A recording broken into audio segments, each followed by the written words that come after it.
14 minutes after 8 kwezeni FM nakanjani isikhathi lesingeka ngama second nambalo singena ke kwi #WestBankHowTo. Maningi ke amagama ayebeyindida njengoba singena kuhlelo olwaziwa ngokuthi ke iWestBankHowTo hlala ngelo ukuthi izinhleke abakwa Westbank. Namagama amaningi ayebejwayela ukuthi siwezwe eyilungu amanye ayisizulu kodwa ugcina ungasawaqondi kahle ukuthi asho ukuthini. Lamagama agcine eyindida efana nabo balloon payment, residuals, bala nama deposit njalo. Namhlanje ku Junior Duma ke wakwa Westbank zobe sichazela ke labagama la ukwenza ke ukuthi kuthenga ke imoto yakho kube yinto elula kakhulu. Hamba mhlawumbe siqale ke nanku kumbuzo ke osheshayo ungawuphendula ke kwi #WestBankHowTo. Uma uyazi impendulo sithumele ke i-tweet ku @westbank manje @westbank manje usebenzise lo #WestBankHowTo. Sikumbuzo ke uthi ke sikulethe imoto ke esihambisana ne-balloon payment singasiza ukuthi ke sehlise installment sakho sanyanga zonke kodwa uzothalelwa isizumbulo esikhulu semali okuyomele ke usikhokhe ekugcineni.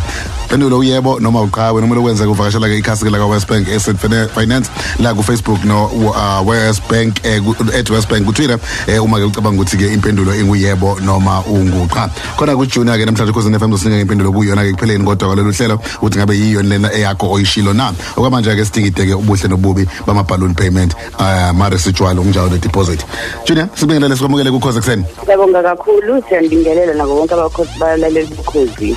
Junior khona izinto engeyishintshe mhlawumbe uzokhumbula nawe uma usukhona ngalesi sikhathi mhlawumbe uyothenga udilink esitolo uma ufika laphana wawukhokha R1 uma ukuthi awuliphethe ibhodlela kwakubizwa ngedeposit. Thola imali phethe imali yedeposit ukukhokhisa lo R1 lawo okuyinkomba ke yokuyizinikela. Lesingabe isibonelo nje esisodwa ke sedeposit umuntu afuna ukusenza awusichazele ukuthi kungani ngempela le deposit yemoto ibaleka ngake yafana nalo R1 engukhoka mangiyothenga idrink. Ayihlala esikhonkosini lapho. Impela i-deposit yemoto ikakhulukazi nje uma ithe kuba xaxa ikhombisa ibhangi ukuthi uzinikela kwakhe ekuthengeni imoto. Okay. Ngakho ke amathuba ukuthi akunike imoto akuboleke ibhangi imali yokuthenga imoto abamaningi ngoba phela nakho usukhombisile ukuzinikela kwakho. Ibalekile ke i-deposit kubalaleli noma kubathengi bemoto ngoba iyamsiza kwayena umthengi wemoto inciphisa imali oyiboleke ebhange okokuqala nje ngamanye amazwi isikweletu sakho sebasincanyane. Uma sisincane kusho ukuthi uyakwazi ukuthi usheshe uqede ukuyikhokhela leyo moto. Futhi ke into emnandi inciphisa nesibonelo sakho sikhokha nyanga zonke. Abaleleli mabefuna nje ukubheka ukuthi iyuphi umehluko wenzayo i-deposit esikweletini semoto bangangena basivakashele lapha kwi-website yethu bangene kwi-repayment calculator bazozibonela ukuthi isebenza kangakanani. Okay. Labagama uzathembisana wathembisa abalaleli ukuthi lokho wachaza kancane. Lelo balloon payment ngicabanga umsindo omkhulu nje ngabe kuqoma ama balloon noma kwenzekani yini kahle le balloon payment nanti futhi yini ihlangana kanjani esikoleti ukuthi ithenge imoto. Hey wasuthusa kwamina manje. Ngathi qoma ibhamu ungazazi. Hayi ibhaluni le ngikhazi nje iyajwayela vele ukuba indida isamba semali oyikoleta ibhangi ekugcineni kwesikweletu sakho semoto ngaba manje ukhokha ekugcineni kwemoto ukhokha installment sakho sokugcina kanye nalesamba lesi osikusikweleta. Isamba ke lesi kumnandi ngoba isinciphisa imali yokhokha installment sakho sikhokha nyanga zonke. Ngamanye amazwi nje ngikuchaze kancane ngathi uthatha inani lemoto yonke. Yeah. Uthatha isamba esithizeni seba yi% ethizeni o 30% noma 20% usibeke egcineni. Bese ukhokha installment esithi ukuba ngconywana esithi ukuba ngaphansi. Bese kuthi makusegcineni kodwa unalesi samba esikhulu ufanele usikhokhe ekupheleni kwesikweletu sakho. Izintathu indlela ongakwazi ukuthi ke balloon payment le ukhokhele back. Uma ukwazile ukubinilotho noma ubekile imali uyathatha nje usithi va uqede isikweletu sakho imoto kube yakho. Uma ungakwazi ukwenza njalo ngapha isicela ebhangi ukuthi iphinde futhi livume ukuthi usikhokhe kancane lesamba.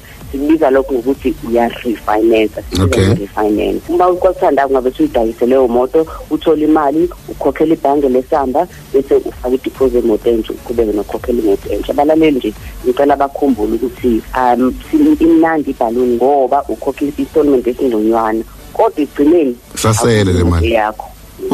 Hayi Yani ake sibheke abantu ke baqalile bayabhala ke nawe ungakhohlwa ukuthi khona umbuzo ofuna ukunawo @westbank ku Twitter kanti ungakhohlwa ke hashtag yami #westbank_how-to igama lodwa angibheke nangu naledi Msomi ku Twitter uthi yini umahluko phakathi kwale balloon payment uqeda ukukhuluma ngayo ne residual ukhona umehluko noma into efanayo wabuza umbuzo obalekile unalethi ngoba ngisho abadayisi bemoto bangabuya nje emagarage bajwayele ukuwasebenzisa lamagama omabili engathasha into eyodwa kanti awasho into eyodwa okay i-residual iyafana ne-balloon payment kodwa umehluko ukuthi i-residual yona eyesivumelwano sokuqasha imoto i-balloon eyesivumelwano yesikweletu semoto i-residual ekugcineni wena uma uyithathile nasi lesamba uyakwazi ukuthi ubuyisele imoto qhubeke nempilo yakho i-balloon payment awukwazi ukubuyisela imoto kumele usikhokhe lesamba semoto ngamanye amazwi ke ngingathi i-residual le uma uyiqashile imoto njengoba sichazile ukuthi uphuma kanjani kwi-balloon payment i-residual yona imoto kube yenkampani uyiboleke kuyona ngamanye amazwi egcineni uyayithatha le moto uyiphindisele emuva kodwa uma uyithandayo uyakwazi ukuthi hayi ngicela uyithenge ngalesamba esisele si-residual ekugcineni uma ke ukuthi awukwazi ukuba nalesi samba uyakwazi ukuthi ufake isicelo kwena khona ukuthi hayi ake ningiboleke imali ebhanki ngiyithandile le moto engiyiqashile ukuthi uyasikhokha kancane lesamba ekugcineni kwemoto. Wow.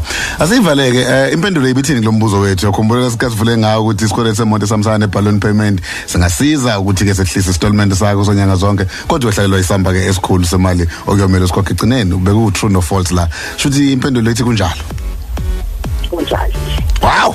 Nami ngibambile noma ngabhalanga nje ngiyobhala ngokuzayo uthi awusho ukuthi nami Junior ngivumelekile ukuthi ngingenele Junior sikubonana kanjani ngesonto elizayo ngesikhathi esifanayo siloku sichaza lamagama ku #westbank_how-to bonke kakhulu Sibonga kakhulu ku Junior Duma kanjani ngesonto elizayo kuzophinda futhi abe khona ke emsakazweni ku Cause FM kanti ke mangibheka nje kafushane izinto esikhulume ngazo ama balloon payment wana ama research khulunjela nama deposit nesiqiniseko sokuthi abalebo Cause FM nami nawe lapha ekhaya siwatholile lo mbuzo ke wathi ke siuphendula manje ukuthi impendulo ithi kunjalo sikwele semonto esine balloon payment singasehlisa installment osikhokha nje kazonke kodwa uyohlala uhlalelwe isamba esikhulu semali okwamele ukuthi uyikhokhe ke egcineni uma ungazi ukuthi ke usele kanjani isikweletu sakho semoto ungazizwa ke uwedwa vakashela ikhasi lakwa ungazizwa uwedwa empeleni vakashela ikhasi lakwa Westbank Asset Finance lika Facebook noma ulandeleke bona ku Twitter @westbank bekuze kwazi ukubaka imibuzo yakho ke iphenduleke ngendaba ke ukuthenga kweimoto banathi uhleleni lo ngesonto elizayo baka Westbank bazokusiza behlise ke ukuthuka okukhona nanokwazisa ke umehluko phakathi kwama linked nama fixed interest rate lapho ke sikhuluma ngakho ke kusiqephu sethu esilandelayo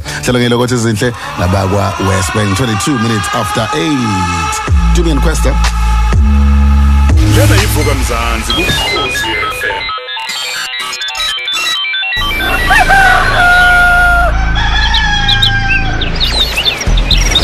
Ivuka Mzansi Hamba phambili